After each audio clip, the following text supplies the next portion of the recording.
Hello बच्चों, चलिए प्रश्न को हल करते हैं। दिया गया प्रश्न कुछ इस प्रकार है जिसमें हमें कहा जा रहा है श्रेणी 1 + 2 + 4 के कितने पदों का योग 511 होगा। ये हमें इस प्रश्न में पूछा गया है। कितने पदों का योगफल जो है वो 511 होगा। तो चलिए प्रश्न को हल करते हैं। सबसे पहले प्रश्न के अंदर हम लिखते हैं मुख्य अवधारणा को। मुख्य अवधारणा के अंदर मैं योगफल ज्ञात करने का सूत्र आपको लिखवाने वाला हूं।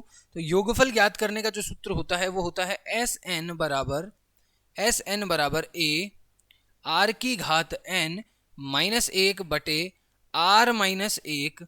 ठीक है जी। जहां पर हमें प्रश्न में दिया हुआ है प्रथम पद A बराबर 1, R बराबर हमें 2 दिया हुआ है।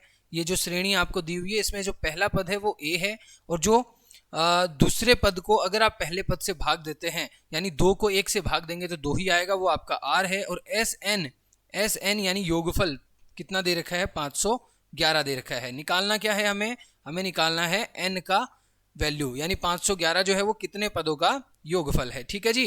तो चलिए हम सूत्र के अंदर रखते हैं। तो SN बराबर SN की जगह पे तो हम क्या रख देंगे, 511, क्योंकि हमें प्रश्न में दिया हुआ है। तो हम यहाँ पे रखेंगे 511 बराबर A की जगह पे आ जाएगा 1 गुणा R की जगह पे 2 की घात कितनी, N -1 ब्रैकेट बंद, और बटे में क्या आ जाएगा, बटे में आपके आ जाएगा R -1 यानी 2 -1। ठीक है जी। अब देखिए 511 बराबर हो जाएगा 2 की घात N -1। अब 1 को इधर भेजेंगे तो 2 की घात N बराबर हो जाएगा 512 के। अब हम जानते हैं 2 की घात N बराबर जो 512 है उसको हम क्या लिख सकते हैं, 2 की घात 9 लिख सकते हैं। अब जब तुलना करेंगे तो यहां से हमें N का जो मान मिलेगा वो 9 मिल जाएगा, यानी 9 पदों का योगफल जो है वो 511 है। तो इसका उत्तर जो होगा वो होगा N बराबर 9। आशा करते हैं यह प्रश्न आपको समझ में आ गया है।